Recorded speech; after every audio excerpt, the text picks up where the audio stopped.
ہود یونس اور سورہ ہود دونوں پیر ہے. اس میں بتایا گیا دونوں حالتوں میں، یعنی حق بھی ہے آپ کے سامنے، باطل بھی ہے، دونوں حالتوں میں ہمیں چوز کرنے کا آپشن دیا جا رہا ہے. جو راستہ تم چاہو چوز کرو، اختیار کرو.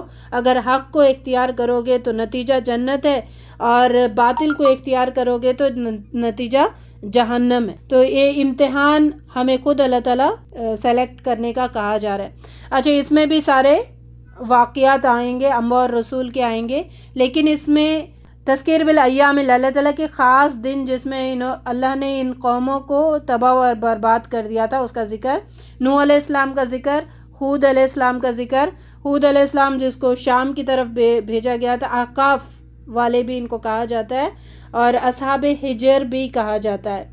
قوم عاد اور ان کے طرف ہود علیہ السلام. ہود علیہ السلام کے بعد صالح علیہ السلام کی قوم بسی، ان کو قوم سمود کہا جاتا ہے. عمورہ کی بستی میں اللہ تعالیٰ نے لوط علیہ السلام کو بھیجا تھا جو ابراہیم علیہ السلام کے بھتیجے ہیں، تو ان کو عمورہ اور صدوم کی بستی کی طرف بھیجا گیا تھا. اور مدین شعیب علیہ السلام کو وہاں پر بھیجا گیا تھا. یہ سارے واقعات آئیں گے، انشاءاللہ اس کو سمجھیں گے. پہلا رکوع، اللہ کے رسول نے کہا اے لوگو تم اپنے رب سے معافی چاہو اور اس کی طرف پلٹ آؤ تو وہ ایک مدت خاص تک تم کو اچھا سامان زندگی دے گا. دیکھیں ٹرک کیا ہے، زندگی بھی اچھی گزرنا ہے تو اللہ تعالیٰ کہہ رہا ہے آؤ اس کی طرف، تو میں تمہیں دنیا بھی اچھی گزرواؤں گا اور آخرت بھی. تو بیسٹ ڈیل ہے، اللہ کے راستے میں چلے جانا ہے تو اچھی زندگی گزرے گی، اور ہر صاحب فضل کو اس کا فضل عطا کرے گا. اگر تم نے منہ موڑا تو میں تمہارے حق میں ایک بڑے ہولناک دن کے عذاب سے ڈراتا ہوں. زمین میں چلنے والا کوئی جانور ایسا نہیں ہے جس کا رزق اللہ کے ذمے نہ ہو، جس کے متعلق وہ نہ جانتا ہو کہ وہ کہاں رہتا ہے، کہاں سونپا جاتا ہے. سب کچھ ایک صاف دفتر میں درج ہے. اللہ نے آسمان اور زمین کو 6 دن میں پیدا کیا ہے، جس سے پہلے اس کا عرش پانی پر تھا. مادی چیزوں میں اللہ تعالیٰ نے سب سے پہلے پانی کو پیدا کیا ہے تاکہ تم کو آزما کر دیکھے کہ تم میں سے کون بہتر عمل کرنے والا ہے. تو بھیجنے کا مقصد لنبلوکم ایکم احسن عملا، دیکھنا چاہتا ہوں کہ اچھے کام. پیدائش کا مقصد ہی یہ ہے. رکوع نمبر 2، اگر کبھی ہم انسان کو اپنی رحمت سے نوازنے کے بعد پھر اس سے اس کو محروم کر دیتے ہیں تو مایوس ہوتا ہے اور ناشکری کرنے لگتا ہے. اور اگر اس مصیبت کے بعد جو اس پر آتی تھی ہم اسے نعمت کا مزہ چکھاتے ہیں تو کہتا ہے میرا تو سارے مصیبتیں دور ہو گئے، ساری مصیبتیں دور ہو گئی. پھر وہ پھولا نہیں سماتا، اکڑنے لگتا ہے. اس عیب سے پاک اگر کوئی ہے تو وہ لوگ جو صبر کرتے ہیں اور نیکوکار ہیں، جو لوگ بس اس دنیا کی زندگی اور اس کے خوش نمائیوں کے طالب ہوتے ہیں. سورہ ہود میں، یونس میں بھی اس کا ذکر ہے، سورہ ہود میں بھی. ان کی کارگزاری کا سارا پھل ہم یہی ان کو دے دیتے ہیں اور کوئی کمی نہیں کی جاتی. دنیا چاہنے والوں کو دنیا دے دیں گے، لیکن چاہے تو دیں گے، نہیں چاہے تو نہیں دیں گے. مگر آخرت میں ایسے لوگوں کے لیے آگ کے سوا کچھ نہیں ہے جو صرف دنیا چاہتے. خدا کی لعنت ہے ان ظالموں پر جو خدا کے راستے سے لوگوں کو روکتے ہیں، اس کے راستے کو ٹیڑھا کرنا چاہتے ہیں اور آخرت کا انکار کرتے ہیں. کجروی الحاد کرتے ہیں، ٹیڑھ نکالنے کی کوشش کرتے ہیں، متشابہات کے پیچھے پڑے رہتے ہیں. رکوع 3، نوح علیہ السلام نے اپنی قوم سے کہا میں تم لوگوں کو صاف صاف خبردار کرتا ہوں کہ اللہ کے سوا کسی کی بندگی نہ کرو ورنہ تم پر دردناک عذاب آئے گا. قوم کے سردار نے کہا تم تو ایک انسان ہو ہم جیسے، اور تمہاری پیروی کرنے والے ہماری قوم کے کمزور لوگ ہیں. نوح علیہ السلام نے جواب دیا میں تم سے نہیں کہتا کہ میرے پاس اللہ کے خزانے ہیں، نہ یہ کہتا ہوں کہ میں غیب کا علم رکھتا ہوں، نہ میرے دعویٰ ہے کہ میں فرشتہ ہوں، اور یہ بھی نہیں کہہ سکتا کہ جن لوگوں کے بارے میں تمہاری آنکھیں حقارت سے دیکھتی ہے انہیں اللہ نے کوئی بھلائی نہیں دی ہو. وہ غریب کو حقیر نظر سے دیکھتے تھے، اب وہ ہے تو ہم نہیں آئیں گے، ان کو یہاں سے ہٹا دو پھر ہم آگے آپ کے مجلس میں بیٹھیں گے. تو نبی نے کہا کہ ایسا نہیں ہو سکتا. آخر کار قوم نے عذاب کی مانگ کی. نوح علیہ السلام نے کہا عذاب تو اللہ ہی لائے گا اور تم اسے روکنے کا بل بوتا نہیں رکھتے. نوح علیہ السلام کی قوم پہ ایسا عذاب آیا کہ ساری دنیا کو اللہ تعالیٰ نے پانی سے بھر دیا. پھر وہاں سے نوح علیہ السلام کی قوم دوبارہ سٹارٹ ہوئی تھی، اس وجہ سے آدم ثانی کہا جاتا ہے نوح علیہ السلام کو۔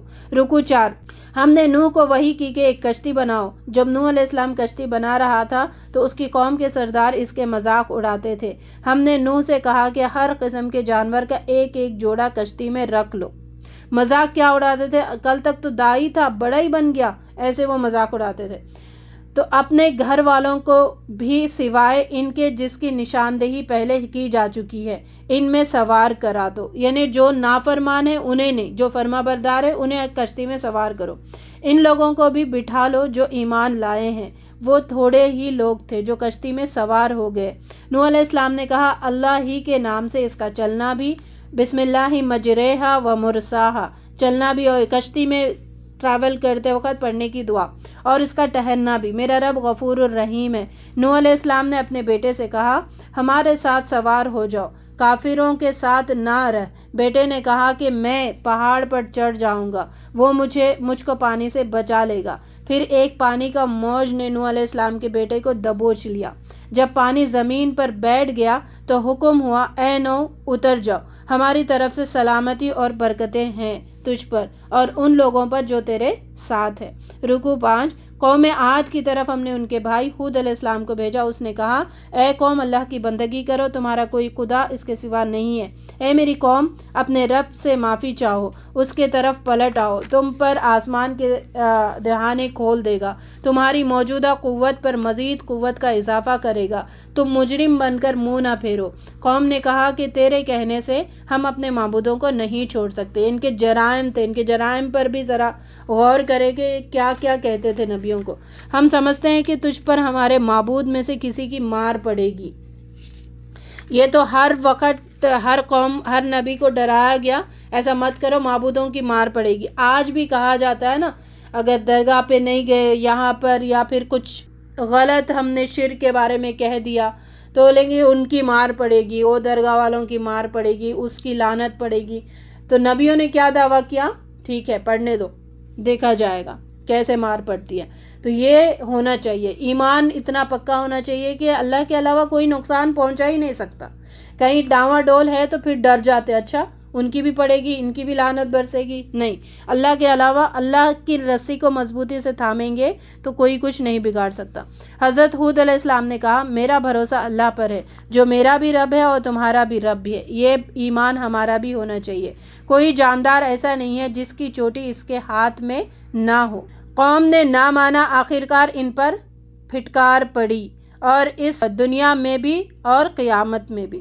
قوم سمود، رکوع 6، سمود کی طرف ہم نے ان کے بھائی صالح علیہ السلام کو بھیجا۔ اس نے کہا اے میری قوم اللہ کی بندگی کرو، اس کے سوا تمہارا کوئی خدا نہیں ہے، تم اس سے معافی چاہو، اس کی طرف پلٹ آؤ۔ یہ واقعات صرف واقعات کے طور پر یا سٹوریز کے طور پر نہ سنیں، ان کی کرتوتیں کیا ہیں بار بار یہ ریمائنڈ کرے، کیونکہ ہم بہت لوگ ان ساری چیزوں میں ملوث ہیں۔ اللہ تعالیٰ ہمیں ان غلط راستوں سے بچنے کی توفیق عطا فرمائے۔ انہیں جب دعوت دیتے تھے لوگ صاف صاف انکار کر دیتے تھے، تو رسول کہتا تھا لیکن اس کی طرف پلٹ آؤ، یقیناً میرا رب قریب ہے اور دعاؤں کا جواب دینے والا ہے۔ قوم نے کہا اے صالح تجھ سے تو ہم کوئی بڑی توقعات وابستہ تھی، تو ہم کو ان معبودوں کی پرستی سے روکتا ہے، یعنی ان کے لیے ہدایت کا راستہ حقیر تھا۔ وہ بڑی بات بڑی توقع کس کے لیے کر رہے تھے؟ دنیا کی کوئی بڑی فائدے کی بات تم بتا رہے ہو یا دنیا کی چیزیں بتا رہے ہو۔ آج بھی ہماری سوچ یہی ہے، دین کی بات بتا رہے تو اچھا یہ تو ہے ٹھیک ہے، اور کچھ بتاؤ، اور کچھ، یعنی بڑی بڑی توقعات دنیا کی چیزوں سے، دنیا کے لوگوں سے، دنیا کی سٹوریز سے۔ قرآن کی سٹوریز ہے تو اس میں اچھا ٹھیک ہے اوکے یہ تو حل کی چیز ہے، ایسا گمان ہو جاتا ہے، جسے ہمارے باپ دادا پوچھتے تھے۔ صالح علیہ السلام نے کہا دیکھو یہ اللہ کی اونٹنی تمہارے لیے نشانی ہے، اسے خدا کی زمین پر چرنے کے لیے آزاد چھوڑ دو اور اس سے ذرا تصرف نہ کرنا۔ مگر انہوں نے اونٹنی کو مار ڈالا۔ پھر اللہ نے صالح علیہ السلام اور ایمان والوں کو بچا لیا اور ظالموں کو ایک دھماکے نے دھر لیا، اور وہ اپنی بستیوں میں ایسے برباد ہوئے کہ جیسے وہاں کبھی بسے ہی نہ تھے۔ ان کے اوپر تو بہت سخت عذاب، زلزلہ بھی آیا، چیخ بھی آئی اور ان کو ہلا دیا گیا، ایسے پڑے رہ گئے